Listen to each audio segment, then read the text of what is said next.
예, 잘 쉬고 오셨나요? 그러면은 연습 문제 한번 해보도록 할게요. 첫 번째 거부터 살펴보도록 하죠. 자연 선택이 없다면 진화는 멈출 것이다. 그런데 자연 선택은 이제 인간에게 적용되지 않는다. 자연 선택이 이루어지려면 강한 개체보다 훨씬 많은 수의 약한 개체들이 번식하기 전에 죽어야 하는데 현대 의학은 약한 자들도 살아남을 수 있게 하기 때문이다. 따라서 인간은 더 이상 진화하지 않는다. 결론은 따라서가 붙어 있는 4번이겠죠? 왜 갑자기 4번이라고 씁시다. 자, 그러면은 왜 인간은 더 이상 진화하지 않니? 라고 물어볼 수 있겠죠. 그러면은 왜 진화 안 한다고 이 글이 말을 하고 있죠? 자연 진화를 하려면은 이제 진화를 하려면은 여기서는 진화의 조건으로 내건 게 자연 선택이죠. 자연 선택이 없으면 진화를 멈출 거야. 그런데 인간은 더 이상 자연 선택에 적용되지 않아. 그래가 두 개를 합쳐서 이런 식으로 지지하겠죠. 그럼 3번은 뭔가요? 3번은 인간한테 자연 선택이 적용되지 않는 이유죠. 그러니까 3번은 2번을 지지하는 근거. 자, 이런 식으로 될 수 있겠죠. 분석 자체는 별로 어려운 거 아니죠. 그러니까 뭐 분석에 대해서는 딱히 설명할 건 없을 거고 내용적인 거 한번 볼까요? 여러분은 인간이 진화한다고 생각을 하나요? 우리가 그러니까 인간은 진화를 해왔죠. 그러니까 최초의 원인, 그러니까 고대 인류가 있잖아. 그 오스트랄로피테쿠스나 뭐 베이징 원인 같은 거. 그리고 걔네들한테서 뭐 네안데르탈인이 됐다가 호모사피엔스가 됐다가 뭐 이런 식으로 오잖아요. 지금은 호모사피엔스 사피엔스죠. 슬기슬기 사람이라고 부르잖아. 그러면은 종이 다른 걸까? 뭐 걔네들하고 걔네가 맨 처음 나왔을 때랑 지금이랑은 많이 다를 건데 이런 거 현재 우리하고 뭐 신라 시대 때 사람은 뭔가 종적으로 다를까요? 우리가 신라 시대 사람보다 생물학적으로 진화를 한 걸까? 글쎄요. 뭐 관심 있으시면 한번 찾아보셔도 될 것 같네. 뭐 요새는 그 옛날에는 이제 생물학을 보통 할 때 이제 뭐랄까 관찰을 통해서 많이 하잖아요. 겉모습이나 뭐 치아, 뼈 구조 이런 걸 하지만 지금은 대부분 생물학이 분자 생물학 그러니까 유전자를 갖고 많이 하죠. 그래갖고 설사 모습이 엄청나게 다르다고 하더라도 유전자 수준에서 뭐 똑같으면은 두 개는 똑같은 뭐 종이다 이런 식으로 나가게 되죠. 그 옛날에 뭐 관련돼서 그런 이야기가 있었는데 요 생물학 때문에 뭐가 밝혀진 게 이스터섬인가? 도저히 어떻게 해서도 갈 수 없는 그 통나무 배를 타고밖에 못 가는 그런 섬이 있는데 거기에 사람들이 살았단 말이에요. 살았다가 이제 없어졌어. 다. 근데 그 사람들이 도대체 어떻게 해서 거기에서 살았으며 거기서 그것도 자원이 다 떨어졌거든요. 섬에. 그래서 다 사라졌어. 사람들이. 그럼 도대체 여기 있던 사람들은 이제 어디가 있는 건가? 이런 거를 인류학자들이 연구를 했는데 예전에는 이제 그런 게 있었어. 어떤 인류학자가 거기에 태평양 한가운데 있는 섬인가 그렇거든요. 그래가지고 거기에 옛날 원시인의 기술로는 그 섬에 갈 수 없다는 거야. 다른 대륙에 있는 사람들이. 근데 그 인류학자는 자기가 통나무배를 직접 타고 자기가 이제 그 사람들이 출발했을 거라고 예상되는 그 지역에서 통나무배를 타고 그쪽에 가는 거를 실험적으로 보여줬죠. 그래서 거기 있던 사람들은 이제 이 지역 사람들의 옛날 선조들일 것이다 이런 식으로 했었는데 나중에 그 지역에서 이제 유골 같은 게 나와가지고 DNA 분석을 해보니까 그 지역 사람이 아니었어. 실제로 무슨 다른 지역 사람인가? 근처긴 했는데 다른 지역 사람인가? 뭐 그런 식으로 결론이 났던 적도 있어요. 뭐 그거는 여담이고 다시 한번 진화로 돌아가 봅시다. 진화가 일어나는 거는 여기서처럼 이제 자연 선택이라는 것도 있고 또 하나가 있죠. 성선택이라는 것도 있어요. 자연 선택은 인간한테 적용이 안 되는 것 같아. 제가 봐도. 근데 지금 여기서 말하는 것처럼 적용이 안 되는 건 아닌 거지. 자연 선택이라는 거는 환경에 안 맞는 그러니까 그 환경에 살아가기에 적합하지 않아 가지고 환경에 의해서 이제 사라지게 되는 거잖아요. 근데 인간이 살아남을 수 없는 환경은 없죠. 지금 상태로는 거의 뭐 물곰급이야. 화성에서 살기 위해서 지금 테슬라 앨런 머스크가 열심히 돈을 벌고 있잖아. 화성에 테라포밍 한다고 원대한 꿈을 가지고 하고 있잖아요. 그러니까 자연 선택이 이루어져야 하는데 약한 개체들이 현대 의학 때문에 살아남기 때문에 자연 선택이 적용이 안 되고 있다라고 해서 자연 선택이 인간의 진화에 영향을 못 준다 하는 건 조금 이상한 것 같지 않아요? 그런 것도 있고, 그리고 번식은 이제 자연 선택은 솔직히 인간한테 그 적용이 안 된다 하더라도 성선택에 의한 번식은 여전히 적용이 되죠. 어, 분명히 제가 어렸을 때는 우리나라도 남아선호 사상이 되게 셌었잖아요. 강해서 이제 그 초등학교 때 그런 초등학교 국민학교 때 그런 말을 야 초등학교 다시 그 그런 말을 들었어. 나 이제 여자애들보다 남자애들이 더 많았어요. 실제로 반에도. 그래가지고 이제 1대1로 짝을 지어서 초등학교 때 앉혀놓잖아요. 그러면은 항상 제 같은 경우 저희가 이제 키가 초등학교 때는 큰 편이었거든요. 그래서 항상 저는 짝이 남자애였어. 남자들이 남으니까 큰 놈들끼리 모아가지고 뒤에 앉혀놓는 거지. 뭔가 지금 생각하니까 되게 불합리한데 어쨌거나 요새도 이제 뭐 번식을 하는 거는 아직까지 자신의 어떤 그 영역이 아니죠. 파트너를 못 구할 수도 있는 거고 결혼을 하더라도 이제 번식은 안 할 수도 있는 거고 어쨌거나 결혼을 하지 않은 상태에서 그냥 임신만 한 게 사유리였죠. 머리에 정확하지 않아. 뭔가가 어쨌거나 그런 식으로 번식이 뭔가 인간한테는 이제 더 이상 어떤 생물로서의 무슨 당위, 의무 같은 걸로 안 느껴지고 이제 뭐 선택의 영역에 들어가 버린 것 같죠. 그래가지고 인간한테 여전히 진화가 이루어지는지 안 이루어지는지는 지금 이 논증이 구사하고 있는 전제들만 가지고는 솔직히 제가 보기에는 좀 별론 것 같아요. 이 논증은 현대의학 때문에 약자들 여기서 현대의학이 살리는 약자들은 현대의학이 살리는 건 약자가 아니라 환자죠. 기본적으로 아니 강환자라고 해가지고 병이 안 걸리는 게 아니잖아. 뭐 이제 3대 600 친다고 해가지고 감기 걸려갖고 병원에 가면 당신은 강환자기 때문에 치료하지 않습니다. 이런 것도 안 하잖아. 그러니까 요 논증은 큰 틀 자연 선택이 적용되지 않는다는 거는 그런 것 같지만 요 내용으로는 동의하기는 조금 힘들다. 뭐 제 생각은 그래요. 여러분들은 어떻게 생각하는지 잘 모르겠지만 진화하면은 또 몇 가지 이야기할 포인트가 있어요. 그 포켓몬스터에 보면은 포켓몬들이 진화를 하잖아. 그 뭐 피카츄가 라이츄가 되고 꼬레시 레트라가 되고 이제 뭐 파이리가 리자몽이 되고 뭐 이렇잖아요. 제가 지금 말하는 포켓몬들이 다 1세대 포켓몬이죠. 제가 포켓몬을 여러분들은 이제 뭐 3DS가 있든지 뭐 3DS가 있었든지 혹은 뭐 닌텐도 스위치를 샀든지 이러면은 후세대 이제 포켓몬을 해봤을 텐데 제가 제 나이 때는 게임보이였거든요. 게임보이 때 이제 뭐 그린 버전, 블루 버전, 뭐 옐로우 버전, 골드 버전, 실버 버전 요런 거 하던 세대라 가지고 2세대 포켓몬까지밖에 몰라. 브케인 뭐 요런 애들, 루기아, 호우호우 뭐 요런 애들. 그 뒤로 나온 애들은 뭔가 익숙은 한데 뭐 생긴 걸 보니까 포켓몬인 건 알겠는데 디지몬은 아닌 건 알겠어. 포켓몬인 건 알겠는데 이름은 몰라. 요새는 종류가 몇 종류인지도 모르겠어요. 1000종류 넘었나? 어쨌거나 그 가끔 이제 뭐 진화라는 말을 이제 어렸을 때 접하는 게 보통 만화를 통해서 접하게 되고 그 중에서 진화라는 말이 되게 많이 나오던 게 포켓몬스터였잖아요. 그래가지고 진화가 뭔가 뭐 몸이 뭔가 뿅 해가지고 포켓몬스터도 이제 진화할 때 빛나면서 이렇게 뿅 하고 변하잖아요. 근데 그런 고정관념이 있어가지고 그 이제 한때 그 뭐라 해야지 교수님들이나 뭐 선생님들이 나와가지고 진화라는 건 생물학에서 말하는 진화라는 거는 이제 그런 식으로 뭔가 능력이 더 좋아진다거나 이런 게 아니라 목적도 없고 방향성도 없이 그냥 자연 그 생물이 살고 있는 환경에 맞춰서 그거에 적응해 나가는 과정일 뿐이다 라는 걸로 이제 교정을 많이 해줬었죠. 그 생물학에서는 어쨌거나 진화를 말할 때 목적도 없고 방향성도 없어. 뭔가 더 어떤 진보해 나가는 방향으로 애가 변한다는 게 아니란 거야.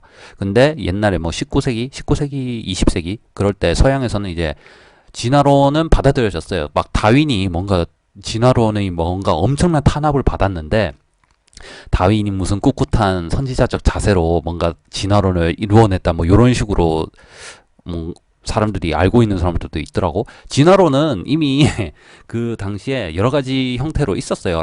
그 용불용설을 말했던 라마르크도 진화론자였죠. 근데 진화가 어떻게 일어나는지가 약간 포인트가 다 달랐어.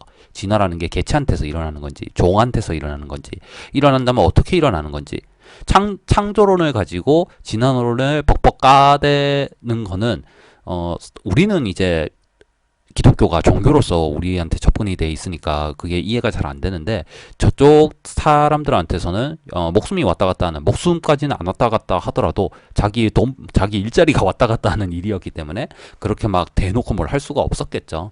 그래가지고 창조론하고 진화론은 반쯤 섞어갖고 신께서 열심히 만들어 놓으셨는데 관리하기 귀찮으니까 뭐 자동 적응 프로그램 같은 거 깔아놔가지고 진화는 나중에 한다 뭐 이런 식으로 말한 사람도 있었고 뭐 다양했어요. 어쨌거나 말하고 싶었던 건 그게 아니라 그 19, 20세기 때 진화론이 들어오면서 이게 사회에 인간한테 적용돼가 사회진화론이라는 것도 있었죠. 그래가지고 무슨 제국주의나 전체주의의 어떤 생물학적 토대가 돼가지고 백인 서양인들은 이제 더 진화한 종족이고 흑인은 덜 진화한 종족이고 이런 식으로 했었죠. 근데 이제 그런 거는 이제 틀린 걸로 밝혀졌죠. 자, 요렇게 해가지고 진화 이야기는 그쯤 하고 넘어가도록 하겠습니다. 다음 문제 한번 보도록 할게요. 답은 이래요. 자, 다음 문제 볼게요. 지난 30년간 주식시장이 보여주듯이 주식은 경기 침체 후 회복되는 첫 번째 해 채권보다 대체로 수익성이 높다. 올해가 그 해이기 때문에 주식은 채권보다 수익성이 높아야 한다. 이 논증은 볼 때 먼저 말씀드릴 건 요거예요.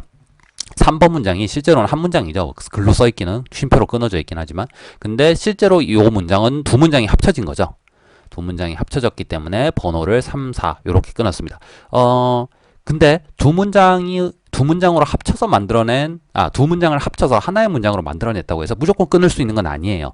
요거는 어떤 경우에만 끊을 수 있습니다. 조금 있다가 다다음 문제 볼 때 제가 말할 거예요. 자, 여기선 그 정도까지는 하고 한번 살펴보죠. 결론은 뭔가요? 결론은 4번. 따라서 검사 한번 해보세요. 4번이라고 해봅시다. 주식은 채권보다 수익성이 높아야 돼. 왜? 라고 물어보면은, 이제, 주식은 보통 경기 침체 후 회복되는 첫 번째 해 채권보다 수익성이 높았는데, 올해가 바로 그 첫 번째 해야. 라고 해가지고, 4번을 지지하겠죠. 근데 왜 주식은 경기 침체 후 회복되는 첫 번째 해 채권보다 수익성이 높니? 라고 하면은, 지난 30년간 그랬어. 라고 하는 거죠. 자, 여기서도 작은 논증 있고 큰 논증 있죠. 결론이 또 다른 전제가 돼서 이렇게 지지를 하게 되는 겁니다. 여기서 포인트는 이거예요. 또 두 번째 포인트는 뭐냐면은 1번과 2번은 논증을 이루고 있죠. 전제고 결론인데 얘네가 대표적인 귀납 논증이죠. 즉 전제가 참이라고 가정을 하더라도 결론이 반드시 참은 아닌 논증인 거예요. 지난 30년 동안 주식시장에서 경기 침체 후 회복된 첫 번째 해 채권보다 주식의 수익성이 높았어. 그럼에도 불구하고 올해도 그럴 거라는 보장은 없지. 대신 30년 동안 관찰을 한 거니까 꽤 높다면 높을 수는 있겠지만 30번밖에 일어난 게 그 30년 동안 경기 침체 후 회복되는 게 몇 번이나 있었을까? 이런 거 생각해 보면은 저렇게 뭔가 설득력 있는 귀납 논증일까라는 생각도 해볼 수 있겠죠. 그렇습니다. 자, 요렇게 분석을 하면은 되겠죠. 여기서 또 몇 가지를 말해 볼까요? 지금 여러분들은 대학생이라서 이제 돈을 벌진 않을 거예요. 물론 취업계를 내가지고 취업계를 내면은 수업을 안 듣겠지 기본적으로. 혹시라도 이제 돈을 벌더라도 파트타임 알바로 이제 보통 벌 거잖아요. 물론 뭐 방학 때면은 이제 우리 학교는 국립대잖아. 국립대들은 사립대보다는 훨씬 이제 등록금이 적어요. 진짜 그 여러분들 대학 알림이 교육부에서 굴리는 그 사이트 있잖아요. 거기서 등록금 비교해 보면은 사립대랑 격이 달라. 사립대가 너무 높아. 이런 게 있었어요. 저도 국립대 우리 학교를 다녔잖아. 근데 우리 학교 중에서도 철학과는 인문대 중에서도 등록금이 싸기로 유명해요. 제가 다닐 때 160만 원인가 그랬거든요. 한 학기에. 물론 제 선배들이 다닐 때 80만 원인가 그랬대. 어쨌거나 그래갖고 국가장학금을 1을 받든 2를 받든 이제 등록금 빵원이 가능해요. 우리는. 물론 지금 공대나 뭐 의대처럼 비싼 대학을 지금 우리 학교에서도 다니는 사람들이라면은 등록금 빵원이 되긴 힘들겠지만 뭐 인사법경 정도는 솔직히 국가장학금 좀 받고 이러면은 등록금 빵원이 가능했는데, 똑같은 거를 사립대 다니는 그때 제가 알바하면서 만났던 애가 있거든요. 경희대에 다녔던 애인데 걔는 국가장학금을 받았음에도 받았대. 그래갖고 그럼 알바 왜 하니? 라고 물어보니까 그래도 등록금이 모자란다는 거예요. 그러니까 400 얼마였어. 걔가 경제학과인가? 그랬는데 400 얼마라서 국가장학금을 받아가지고 200은 나왔는데 200을 벌어야 한다는 거야. 그 정도로 이제 사립대가 꽤 비싸더라고요. 아, 그 소리를 하려고 했던 게 아니라 여러분들은 지금 일을 하고 있지는 않을 건데 졸업을 하면은 이제 어딜 가도 일은 하게 돼 있어요. 왜냐면은 일을 안 하면 살기 힘드니까. 물론 요새는 뭐 안 하고 사는 사람도 많다고는 하지만 대부분은 일을 할 거예요. 근데 이제 어떤 식으로 일을 하는지는 또 사람마다 다양하겠죠. 공무원이 되는 것도 있고 뭐 개인 사업을 하는 사람도 있겠지. 붕어빵을 팔아도 개인 사업이고 식당을 해도 개인 사업이죠.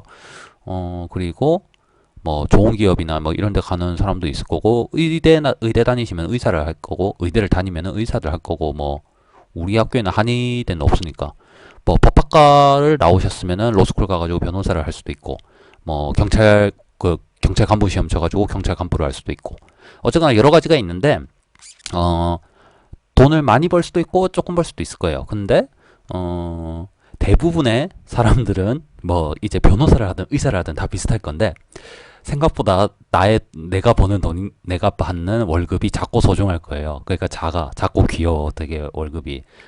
많다면 많은 사람도 있겠지만, 내가 하고 싶은 걸 다 하면서 살기에는 애매하게 부족해. 그렇게 되면은 여러분들도 재테크라는 걸 찾아보게 될 겁니다. 우리나라 재테크는 부동산이 대표적이었죠. 땅을 사든지, 보통은 원래, 뭐라 해야지? 이제 공공시설물 같은 거, 도시계획에 따라서 도로가 난다든가, 뭔가 생길 거라든가, 요런 데를 딱 집어가지고, 나대지를 뭐 10,000평, 이렇게 사가지고 가지고 있다가, 그때 이제 그런 도시계획 발표가 나게 되면은, 지대가 오르잖아요, 집값이. 이번에 LH에서 많이 그랬잖아요. 강아지가 뛰어노는 거를 되게 좋아해가지고 그 땅을 샀더니만 거기 개발이 됐대. 세상에 말이 돼. 그래가지고, 뭐 저런 식으로 보통 했었는데 요새는 사람들이 재테크로 많이 하는 게 주식인 것 같아요. 아무리 봐도 그 인터넷에도 썰도 많이 나오고 개미는 뚠뚠 있죠.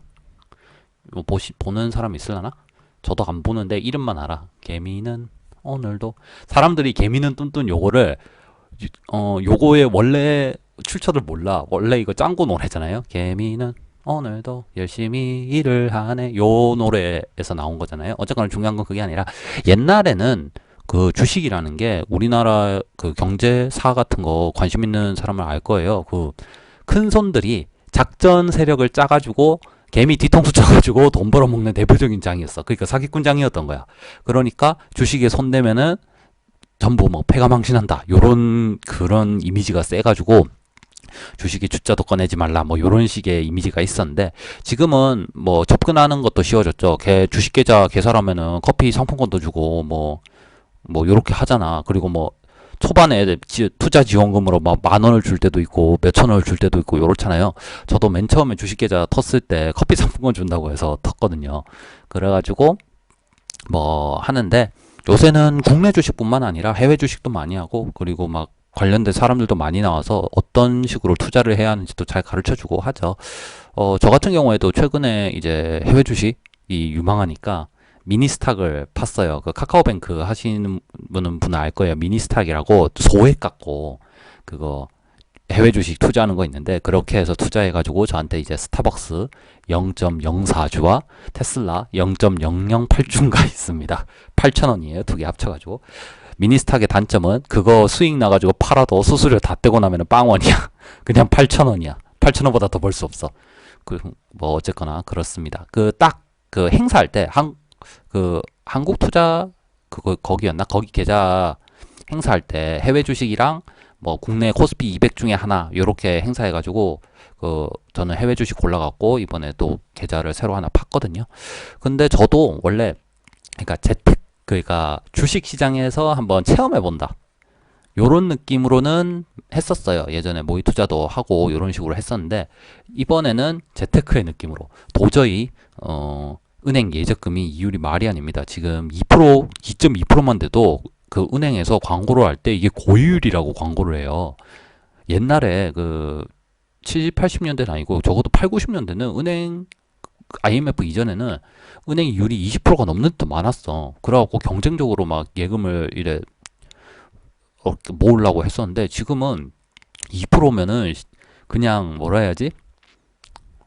돈 넣으면 1,000원 붙나? 뭐 그렇잖아요. 어쨌거나 그래가지고 지금은 그냥 창고야. 그냥 인벤토리야, 인벤토리. 돈을 집에 금고를 사놓을 수 없으니까 그냥 은행 금고에 대신 넣어놓는 거지. 만약 일본처럼 진짜 금리가 마이너스가 돼버리면은 우리가 보관료를 내야 돼. 그래 되면.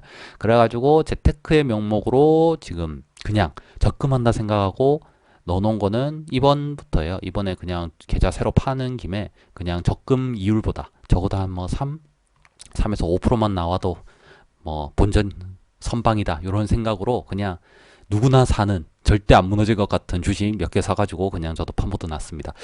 제가 하고 싶었던 말은 이거예요. 여러분들이 취직을 해가지고 재테크 같은 걸 찾기 시작하면은 조금 늦을 거야. 그러니까 취직하기 전에 뭐 주식 책을 뭐 몇 권을 봐두던지 재테크 관련 책을 몇 권 봐두던지 그리고 뭐 모의 투자 대회 같은 거 우리 학교에서도 그거 플랜카드 많이 걸리거든요.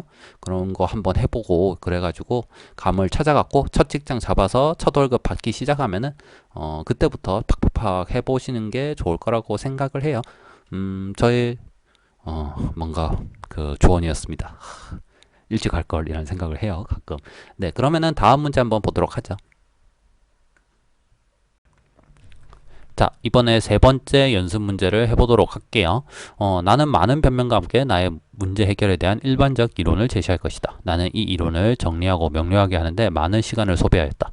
그럼에도 불구하고 이 이론이 내게는 여전히 전혀 만족스럽지 못하다. 그 이유는 부분적으로 일종의 발전 이론으로서 기존의 발전 이론과 비교해 볼 때 새로운 것이 없고 그저 몇 개의 중점들을 다르게 강조하고 있을 뿐이기 때문이다. 자, 그래. 결론은 뭘까요? 적어도 1번은 아닐 것 같아. 1번은 아닌 것 같고 2번도 아닌 것 같아. 그럼 3번과 4번인데 4번에 그 이유는이라는 게 있으니까 3번이 결론이라고 해봅시다. 3번이 결론이고 전제는 4번이겠죠. 그 이유는 있으니까. 그럼에도 불구하고는 접속사니까 요거를 빼고 생각을 해보죠. 이 이론이 내게는 여전히 전혀 만족스럽지 못하다. 왜냐하면 부분적으로 일종의 발전 이론으로서 기존의 발전 이론과 비교했을 때 새로운 것이 없고 그저 몇 개의 중점을 다르게 강조하고 있을 뿐이기 때문이다 라고 해서 논증 구조가 파악이 된 것 같아요.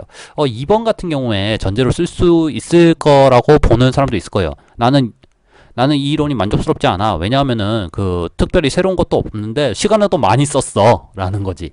근데 제가 보기에는 이 이론을 정리하고 명료하게 하는데 많은 시간을 소비했다. 그럼에도 불구하고 이 이론은 내게 전혀 만족스럽지 못하다. 2번을 전제로 쓸 수도 있긴 하겠지만 저 같은 경우에는 여기서는 2번까지 전제로 놓기보다는 그냥 4번과 3번만 가지고 논증을 구성하면 될 거라고 생각을 해요. 참고로 이 글은 칼 포퍼라는 아저씨의 글입니다. 칼 포퍼라는 이름을 들어본 사람도 있고 안 들어보던 사람도 있을 거예요. 혹시라도 뭐 과학기술과 철학 같은 거를 해보거나 뭐 철학과 같은 거를 해보거나 혹은 뭐 열린사회와 그 적들이라는 그 책을 봤으면 이 아저씨를 알 겁니다. 이 아저씨는 칼 포퍼 경이라고 합니다. 왜냐면 기사자기를 받았기 때문이죠. 썰이 많이 달려있는 아저씨입니다. 그래서 썰 하나 풀어드릴까 해요. 어떤 거냐면 이 아저씨는 과학철학자로 기본적으로 유명해요. 과학철학에서 반증 가능성이라는 기준을 제시한 놀라운 그걸로 기준을 제시해가지고 이제 명성을 얻었거든요. 근데 실제로 이 사람이 칼포퍼 경이라는 말을 붙게 된 이유는 사회철학 갖고 사회철학은 아니고 그냥 사회적 활동 갖고 붙었어요. 왜냐면 열린사회와 그 적들이라는 그 책이 뭐냐면은 전체주의에 대한 비판이에요. 이 사람은 이제 2차 대전을 몸으로 겪은 사람이거든요. 독일이 아니라 오스트리아에서 태어났고 그냥 평범한 중산층 가정의 아이였습니다. 그래가지고 오스트리아에 있었는데 유대인이었거든요. 그러니까 당연히 2차 대전쯤이니까 도망을 가야 했겠죠. 그래가지고 이 사람이 어디로 가게 됐냐면 뉴질랜드로 가게 됩니다. 지금이야 뉴질랜드가 뭐 반지의 제왕이랑 뭐 이런 것 때문에 우리가 좀 알고 있는 거지 옛날 옛적 2차 대전 때 뉴질랜드는 개깍촌이었어요. 그러니까 어딘지도 모르는 남반구까지 간 거잖아 뉴질랜드로. 그러니까 완전 어쩌거나 살기 위해서 도망을 갔던 거지. 그래가지고 뉴질랜드에 있다가 자기 친구들이 영국에 있었거든요. 유럽 2차 대전 때는 영국만이 유일하게 남아 있었으니까. 그래가지고 영국에서 자기를 영국으로 좀 데려가 달라고 열심히 포퍼가 이렇게 영업을 해요. 그래갖고 친구들도 열심히 도와줘가지고 얘를 영국에 부르게 됩니다. 그래서 칼포퍼는 당시 지금도 있는 그 유명한 영국의 대학교 런던 정경대학에 들어오게 됩니다. 런던 정치경제대학교죠.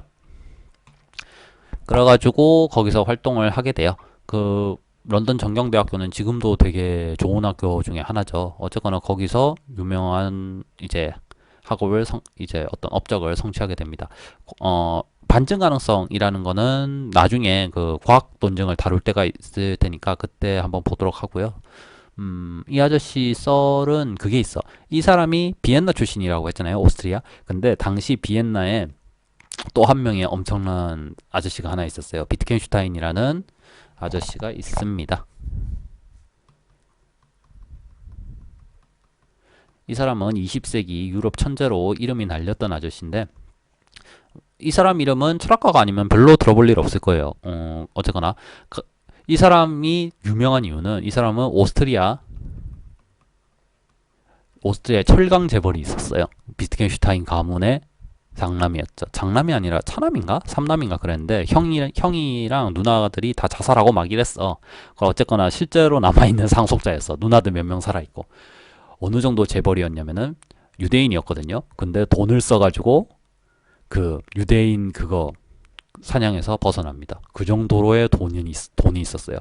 칼포퍼가 나중에 저 소리를 듣고 와씨 돈이 있으면 저렇게 다 되는구나 라는 거를 느껴갖고 엄청 허탈했다는 그게 있는데 어쨌거나 비트겐슈타인 저 아저씨는 사업적인 역량에는 별로 관심이 없고 그 원래 무슨 그 공대에서 이제 항공기 전공하다가 이제 그 러스델과 화이트헤드가 썼던 수학의 기초인가 수학의 이론인가 수학의 기초일 거야. 그래갖고 그 책을 보고 감명받아서 러셀을 찾아가게 되고 그래갖고 옥스포드인가 케임브리지에 들어가게 됩니다. 그래갖고 언어 철학이라는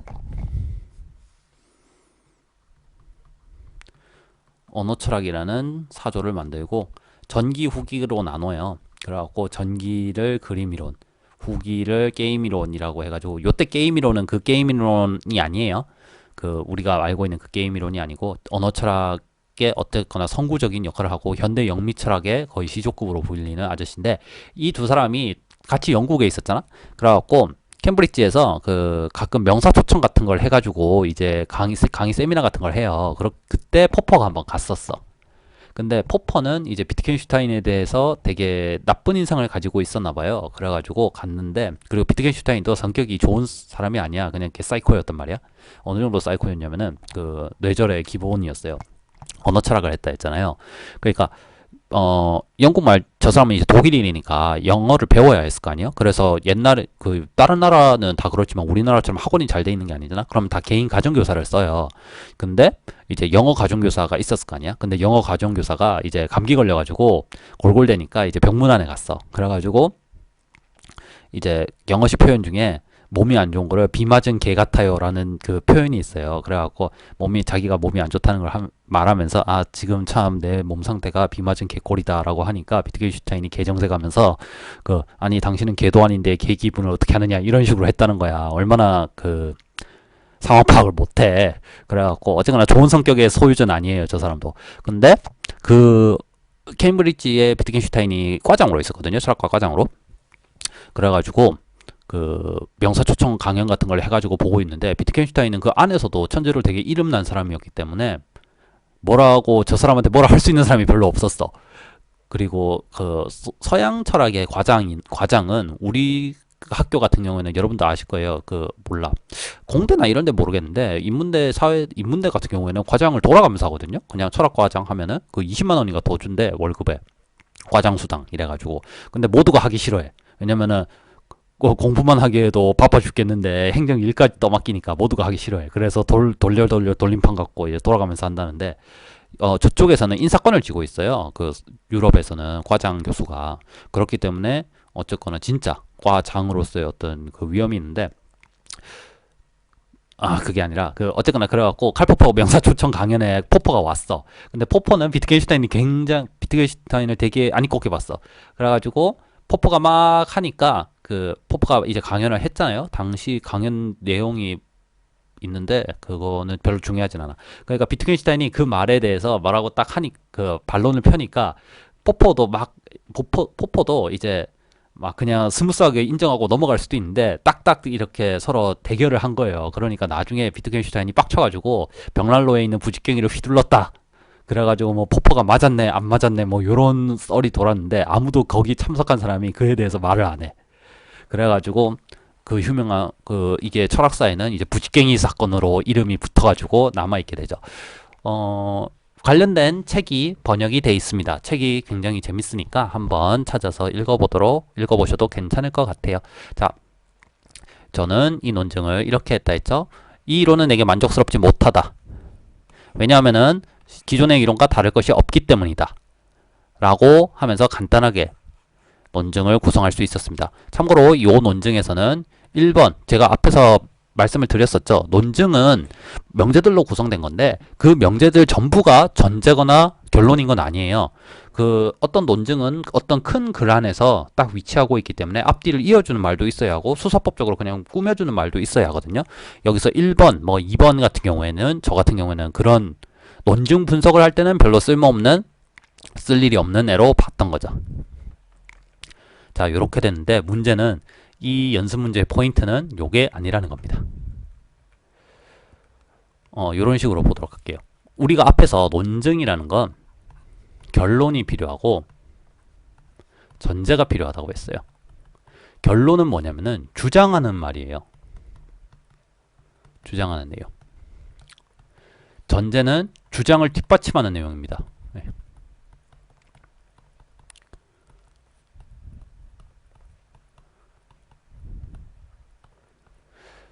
근데 3번을 결론이라고 해서 봤을 때 이 이론이 내게는 여전히 만족스럽지 못하다라는 저 내용이 무언가를 주장한다라고 할 수 있을까요? 야, 이 이론 나한테는 만족스럽지 못해. 아니, 너는 만족스럽지 못해서는 안 돼. 라고 누가 말할까? 내가 그렇다는데? 나의 심리 상태에 대한 기술이죠. 이거는 지금 만족스럽지 못하다. 근데 나의 심리 상태는 어떤 설득을 통해 가지고 내가 아는 게 아니라 직관적으로 아는 거예요. 앞에서 비판적 사고란 무엇인가 해가지고 비판적 사고랑 구별되는 사고 중에 직관적 사고가 있었죠. 그 직관적 사고가 여기 들어갑니다. 그러니까 나의 심리 상태는 내가 그냥 아는 거고 내가 말을 하면은 다른 사람들은 그렇구나 라고 밖에 말을 못하는 사고인 거예요. 즉 3번은 이 3번을 논증의 결론이라고 보기에는 주장하는 내용이 없는 거지. 즉 이 글 자체, 연습 문제 3번 자체가 논증이 아닌 거죠. 논증이 아니면 뭐냐? 설명입니다. 그래서 논증인가? 라고 해서 논증 대 설명이라는 게 있는데 이게 왜 포인트가 이게 왜 제가 넣어놨냐면은 우리가 수능 언어 영역이나 그 국어 문제집 풀 때 나오는 대부분의 비문학 글들은 설명문이에요. 근데 논설문의 형식을 가지고 있어. 뭔가를 주장하는 것 같은 모양새를 가지고 있는 것도 있어요. 즉 우리가 어떤 비문학 지문을 받았는데 비문학 지문이라고 하면 좀 이상하긴 한데 어떤 글을 받았는데 이 글이 뭔가를 주장하고 있는 건지 단순히 설명하고 있는지를 구분하기가 굉장히 애매합니다. 아까 말했듯이 뭔가가 설명이라는 게 티가 날 때가 있어요. 설명이라는 게 티가 날 때가 있고 안 날 때가 있는데 이게 되게 애매한 표현이 아니라 독자가 가지고 있는 배경 지식에 따라서 어떤 글이 논증으로 보일 때도 있고 설명으로 보일 때도 있어. 가령 이거지. 배경 지식이 부족한 경우에도 어떤 글이 논증으로 보였다가 설명으로 보일 때도 있어요. 즉 내가 배경 지식이 부족해. 근데 어떤 사람이 막 이렇게 자신의 주장을 자기 나름의 견해를 막 이렇게 주장하고 있는데 우리는 그거에 대해서 아는 바가 없으니까 저 사람이 설명하는 것 같다 라고 생각할 수도 있고 혹은 그 사람이 속한 영역에서는 당연시되는 내용들을 이렇게 쭉 읊고 있을 뿐인데 그거에 대한 또 배경 지식이 없으면 저 사람이 저런 내용이 맞다고 주장하는 건가? 라고 생각을 할 수도 있는 거죠. 그래서 원래 논증하고 논설문하고 설명문이 주어지면은 걔네 둘을 그 형식적인 걸로 구분해내는 방법은 없어요. 그냥 내용적인 면에서 여러분들이 찾아야 되는 거지. 근데 내용적인 면에서 또 이렇게 명확하게 요 내용이 들어가면 설명이고 요 내용이 들어가면은 논설문이다 라고 하는 구분점은 없어. 대신에 애니스가 제시한 요 말을 아마 어떤 지침으로 쓸 수 있을 거예요. 글쓴이가 결과, 여기서는 주장이겠죠? 주장을, 그러니까 결론을 참이라고 가정하고 있다면, 여기서는 가정하고 있다면이란 말이 좀 이상하긴 한데 당연히 참이라고 생각하고 있다면 정도로 이해하시면 돼요. 당연히 참이라고 생각하고 있다면 그거는 설명일 것이다. 인과적 설명. 인과하기 때문에 여기 그게 들어가요. 그러니까 원인들을 이제 어떤 결과가 주어지고 그거에 대한 원인들을 쭉 나열할 건데 이 설명은 결과가 있고 결과에 대한 원인들이 쭉 나열될 거예요. 근데 이게 마치 요게 논설문의 결론이고 요게 전제들처럼 보인다는 거지. 그러니까 정확하게 구분이 안 되면은. 그래가지고 글쓴이가 당연히 결과를 어떤 결론을 참이라고 당연시하고 있다면은 설명일 것이고 입증하고자 한다면은 논증일 것인데 이게 되게 애매한 게 그러면은 각을 잡고 마치 글쓴이가 자신의 개인적인 주장임에도 불구하고 그거를 참이라고 가정하고 이렇게 글을 써버리게 되면은 논설문으로 안 보이고 설명문으로 보이겠죠. 하지만 대부분의 사람은 자신 논설문을 이제 각을 잡고 속이려고 쓰는 사람이 아니라면은 자기가 하고 있는 게 주장이라는 게 티가 나게 쓸 겁니다. 그 근거들을 제시한다거나 결론부에서 자기 결론을 새로 다시 말할 때 약간 그 부분이 티가 날 거예요. 하지만 그 실제로 요것들을 이렇게 날카롭게 딱 구분해내는 방법은 없다는 거, 그 정도만 아시면 됩니다. 참고로 여기서는 이 이론이 내게는 너한테가 아니라 자기한테는 만족스럽지 못하다는 심리 기술을 하고 있기 때문에 그리고 심리를 기술하는 거는 직관적으로 무조건 참일 수밖에 없기 때문에 본인한테는, 그러니까 본인한테 참이라는 심리 기술이 직관적으로 본인한테 참이라는 소리는 그러니까 내가 내 기분을 거짓으로 알 수 없다는 거예요. 그러니까 나는 기쁘다라고 하는데 그 스스로 머릿속으로 그냥 말로 되뇌일 수는 있지만 내가 슬픈 상태에 있는 거를 내가 모를 수는 없다는 거지. 정신병이 없는 이상. 그렇기 때문에 요 연습 문제 3번의 포인트는 설명과 논증을 구분할 수 있느냐, 요것이 포인트입니다. 그러므로 앞서 했던 요 분석은 쓸모가 없는 거죠. 논증이 아니기 때문에 분석할 필요도 없었던 거죠. 자, 네 번째 거를 한번 보도록 할게요. 기독교의 신이 있거나 없을 것이다. 만약 여러분이 신을 믿고 신자다운 생활을 한다면 신이 존재할 경우 여러분은 영원한 축복을 누릴 것이며 신이 존재하지 않을 경우라도 잃을 것이 별로 없을 것이다. 반면 여러분이 신을 믿지 않고 신자다운 생활을 하지 않는다면 신이 존재하지 않을 경우 여러분은 아무것도 잃지 않을 것이지만 신이 존재할 경우 여러분은 영원한 저주를 받게 될 것이다. 따라서 신을 믿고 신자다운 생활을 하는 것이 합리적이다. 신이 있느냐 없느냐를 확률적으로 따져본 파스칼의 글입니다. 파스칼 생각하는 갈대 팡세라는 책을 쓴 사람이죠. 철학자로 알려져 있긴 하지만 실제로 철학과에서 파스칼을 공부하진 않아요. 그냥 되게 뭐라 해야지? 어쨌거나 뭐 별로 매력이 없어. 그러니까 확률론 같은 걸 다룰 때 파스칼을 다루긴 하지만 어떤 제가 전에 말씀드렸죠. 서양 철학은 5개 분파로 나뉘는데 뭐 존재론, 인식론, 미학, 윤리학, 논리학이 있는데 그 중에서 파스칼을 다루는 분과는 제가 보기에는 없어요. 저도 안 해봤고. 근데 이 아저씨는 신실한 기독교인이면서 그러니까 이 사람 철학이 아마 기독교 철학이기 때문에 아마 우리나라에서는 별로 안 배우는 것 같아. 어쨌거나 신실한 기독교인인데 또 하나 골수 도박 중독자였어. 그래갖고 이 사람이 확률을 연구한 이유가 주사위 게임에서 좀 이겨보려고 연구했다는 썰이 있죠. 어쨌거나 이 사람한테 어떤 자기 친구가 야 신이 존재하냐? 라고 물어본 거예요. 그러니까 이 사람이 대답을 이래 해준 거지. 신이 있거나 없을 것이다. 둘 중에 하나겠죠. 신은 있거나 없을 거야. 근데 네가 어떤 사람이 신을 믿고 신자다운 생활을 한다면 신자다운 생활이라는 건 그 서양이잖아요. 서양의 도덕 체계는 기독교에서 나왔거든요. 그러니까 신자다운 생활이라는 거는 도덕적 생활이라는 소리예요. 그러니까 뭐 여러 가지가 있죠. 적어도 10계명. 사람도 안 죽이고 도둑질도 안 하고 뭐 적어도 좀 예의 바르고 착하게 사는 생활을 한다면은 신이 존재할 경우에는 당연히 주어지는 게 있을 거야. 신이 존재하지 않더라도 나는 도덕적 생활을 한 거기 때문에 명성도 괜찮을 거고 뭐 잃는 것도 없겠지. 잃는 것은 별로 없을 것이다. 물론 11조를 내야 한다면 11조는 잃겠지. 반면에 신을 믿지 않고 신자다운 생활을 하지 않는다면, 신자다운 생활을 하지 않는다는 것은 부도덕하게 산다는 거죠. 사람도 죽이고 도둑질도 하고 뭐 이렇게 산다는 거지. 그럴 경우에 신이 존재하지 않을 경우에는 아무것도 잃지 않겠지. 당연히. 기본적으로 사람을 죽이지 않은 이상 뭐 법의 제재를 받지도 않을 거잖아. 근데 신이 존재할 경우에는 저주를 받겠지. 저주라는 게 지옥 간다 소리겠죠? 따라서 신을 믿고 신자다운 생활을 하는 것이 합리적이라고 한 거예요. 신이 있냐고 물었는데 신이 있는 것처럼 사는 게 합리적이다라고 대답을 해준 거지. 자, 그러면은 요 글의 결론은 당연히 9번이겠죠. 따라서가 있으니까. 그러면은 나머지 애들이 전제를 구성해야 할 건데 어떤 식으로 구성을 하게 되죠? 어떤 식으로 구성을 할까요? 신이 있거나 없거나. 그러니까 우선 9번에 바로 직접적인 거는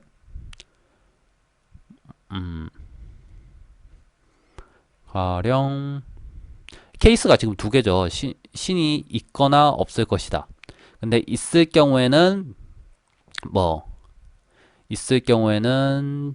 축복을 누리거나 저주를 받게 될 거고, 없을 경우에는 뭐 잃을 것이 별로 없거나 또 잃을 것이 없을 것이다. 그러므로 있는 쪽으로 생각하는 것이 더 낫다, 이런 건데 전제 구성이 잘 안 되죠. 자, 이 잘 안 되는 이유를 한번 살펴보도록 하겠습니다. 연습문제 4번에 딸려있는 문제들을 좀 더 보도록 할게요. 당신은 호흡이 거칠고 살이 빠지고 있습니다. 그러므로 당신은 갑상선에 문제가 있거나 폐암에 걸렸거나 다른 문제가 있을 것 같습니다. 요거의 결론은 그러므로가 붙어있는 2번이겠죠. 그럼 3번과 4번은 뭘까요? 실제로 문장에서 이건 한 문장으로 돼 있긴 하지만 이렇게 끊을 수 있잖아요. 당신은 갑상선에 문제가 있습니다. 폐암에 걸렸습니다. 다른 문제가 있습니다에 합쳐진 문장이잖아. 근데 어떻게 합쳐졌냐면 건화로 합쳐진 거죠. 오화로. 자, 중요한 포인트는 이거예요. 어떤 문장이 있는데 기본적으로 앞에서 봤었죠. 요것처럼 두 문장, 어떤 한 문장이 문장으로는 한 문장이지만 내용적으로 두 문장으로 구성되어 있다면 끊어줘야 돼요. 근데 포인트는 거나 오어로 연결된 문장들은 끊으면 안 됩니다. 그렇기 때문에 여기서 결론은 2번이고 전제는 1번이 되는 거죠. 즉 3번과 4번은 실제로 끊을 필요가 없는 거가 되는 거죠. 자, 두 번째 거 한번 보도록 하죠. 만약 피고가 살인사건이 일어난 날 밤 자신의 행적에 대해서 거짓말을 하고 있다면 그 사람은 유죄일 것이다. 이것도 한 문장이긴 하지만 두 개의 명지로 구성이 되어 있죠. 만약, if절. 그때 유죄일 것이다 라는 건데, 생각해보면 주장은 2번이에요. 그러면은 전제는 1번일 건데, 문제가 전제가 참이 아니라 가정을 하고 있죠. 즉, 이 경우에도 if 된 구문 같은 경우에는 두 문장으로 이루어져 있지만 나눠서는 안 됩니다. 즉 2번은 한 문장짜리이기 때문에 논증 분석을 할 수가 없는 거죠. 즉 실제로는 이렇게 돼야 하는 거죠. 그러므로 당신은 갑상선에 문제가 있거나 폐암에 걸렸거나 아니면 다른 문제가 있을 것 같습니다. 즉 세 가지 상황 전부가 결론이라는 거예요. 그리고 전제는 요거 하나밖에 없는 거고, 그래서 이렇게 되는 거고, 이거 같은 경우에는 이거 자체가 결론이거나 이거 자체가 다른 논증의 전제이겠지, 얘네 둘을 나눠가지고 얘가 결론이고 얘가 전제다라는 식으로는 분석을 할 수가 없다는 거죠. 즉 요걸 토대로 앞에 있는 얘를 재정리를 하게 되면 요런 식으로 되겠죠. 요렇게 해서 결론은 4입니다. 따라서 신을 믿고 신자다운 생활을 하는 것이 합리적이다. 전제들은 이거예요. 신이 있거나 없을 건데, 신이 있으면은 이러이러할 것이고, 신이 있다고 생각하고 신자다운 삶을 살면 이러이러할 것이고, 없다고 생각하고 저렇게 부도덕하게 살면 이러저러할 것이다. 근데 요거를 합쳐서 봤을 때 2번 케이스, 즉 신이 있다고 생각하고 사는 것이 훨씬 나음으로, 따라서 신자다운 생활을 하는 것이 합리적이다라는 방식으로 구성이 될 겁니다. 이렇게 세 개가 전부 다 필요하다라는 식으로 쓰는 거예요. 네, 이렇게 쓰고요. 다음 거 한번 보도록 할게요. 남성들은 자신의 정서를 표현하는데 어려움을 느낀다. 만약 우리 사회가 정서 표현에 문제가 없는 사람들로 구성되는 것이 바람직하다면 자신의 정서를 쉽게 표현하는 사람들이 그렇지 못한 사람들을 도와주어야 한다. 명백히 여성들은 남성들이 자신의 정서를 표현할 수 있도록 각별히 노력해야 한다. 물론 어떤 사람들은 그런 일이 여성들에게 지나친 부담이 될 거라고 생각할 수도 있다. 결론은 뭘까요? 결론은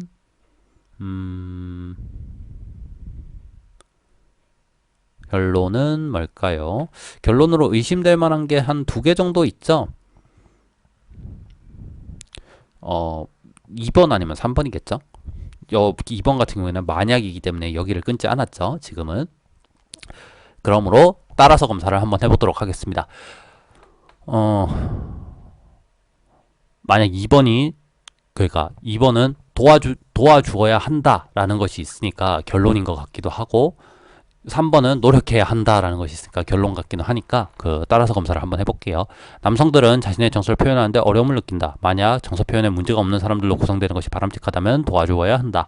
물론 어떤 사람들은 그런 일이 여성들에게 지나친 부담이 될 거라고 생각할 수도 있다. 따라서 명백히 여성들은 남성들이 자신의 정서를 표현할 수 있도록 각별히 노력해야 한다.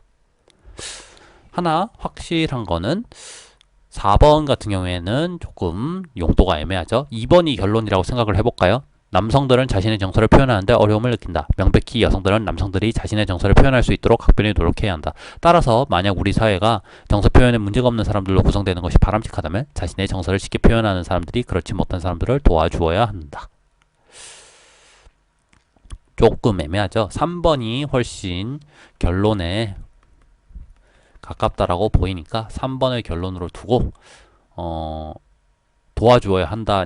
2번과 1번은 전제로 쓰일 건데, 문제는 여성하고, 보시면 아시겠지만 1번은 남성과 정서 어려움이에요. 2번은 정서와 쉽게 표현하는 것과 도와주어야 한다는 거죠. 근데 결론에서 여성이 나옵니다. 근데 전제 2개에서는 여성이 둘 다 없어요. 그러니까 요 논증은 조금 현재 애매한 상태의 논증이라고 볼 수 있는 거죠. 즉 이런 식으로 구성을 할 건데, 4번 우선 첫 번째 4번 문장의 용도가 조금 불분명하고, 3번이 결론 같기는 한데 1번과 2번만 가지고 3번의 결론을 내기에는 조금 부족한 상태인 거예요. 즉 요 논증은 이제 숨겨진 전제가 있는 거죠. 그 숨겨진 전제가 뭘까요? 만약 결론을 3번이라고 치면은 1번과 2번에는 여성이란 말이 없기 때문에 여성이 들어가 있는 전제가 하나 필요합니다. 남성들은 자신의 정서를 표현하는데 어려움을 느낀다. 만약 우리 사회가 정서 표현에 문제가 없는 사람들로 구성되는 것이 바람직하다면 자신의 정서를 쉽게 표현하는 사람들이 그렇지 못한 사람들을 도와줘야 한다. 그런데 결론에서 여성이 도와줘야 한다라고 돼 있죠. 여성들은 남성들이 자신의 정서를 표현할 수 있도록 각별히 노력해야 한다. 즉 여성은 정서 표현을 쉽게 한다. 정서 표현을 잘한다라는 것이 추가돼야 하죠. 그래서 이런 식의 논증이 숨겨진 전제를 찾아내야지 올바른 논증을 구성할 수가 있는 거죠. 남성들은 자신의 정서를 표현하는데 어려움을 느낀다. 반면에 여성은 남성보다 자신의 정서를 더 잘 표현할 수 있다. 만약 정서 표현에 문제 없는 사람들로 구성되는 것이 바람직하다면 정서 표현을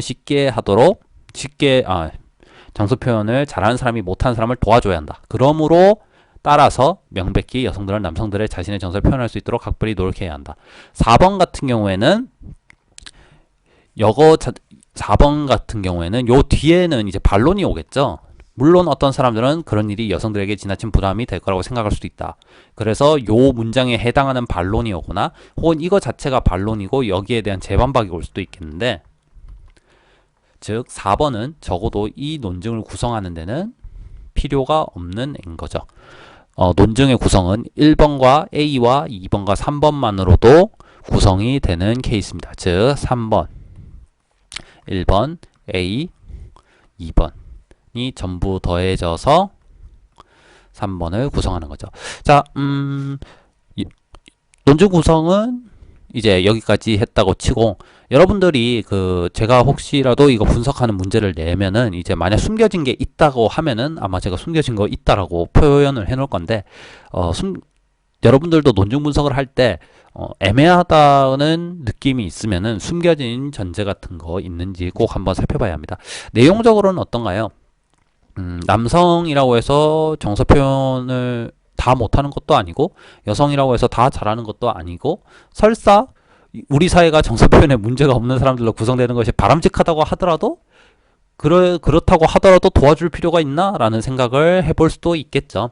아까도 말씀드렸듯이 글의 내용이 자신의 생각하고 다를 수도 있지만 다른 그런 생각이 다른 글도 분석을 하면서 연습 삼아서 해보는 거니까 너무 저거는 뭔가 뭐라 해야지 성차별의 냄새가 난다 라고 해가지고 뭐 혹은 뭐 스테레오 타입의 냄새가 난다 라고 해서 너무 그렇게 뭐라 해야지 기분에 뭐라 해야지 기분 나빠하실 필요는 없고요. 자, 오늘 수업은 여기까지입니다. 분석만 해가지고 오늘 제가 상태가 영 별로였나봐요. 되게 버벅거리면서 했네. 원래 되게 이 부분 잘하는데. 그러니까 혹시라도 오늘 수업에서 모르는 부분이 있거나 좀 궁금한 사항이 있으면은 그 질문 게시판이나 메일이나 쪽지나 이런 걸로 물어보시기 바랍니다. 다른 문제들도 교재나 다른 책들에 실려 있으니까 한번 풀어보시고 궁금한 거 있으시면은 연락을 해주시면 됩니다. 모두 수고하셨고요. 그러면 다음에 보도록 하겠습니다.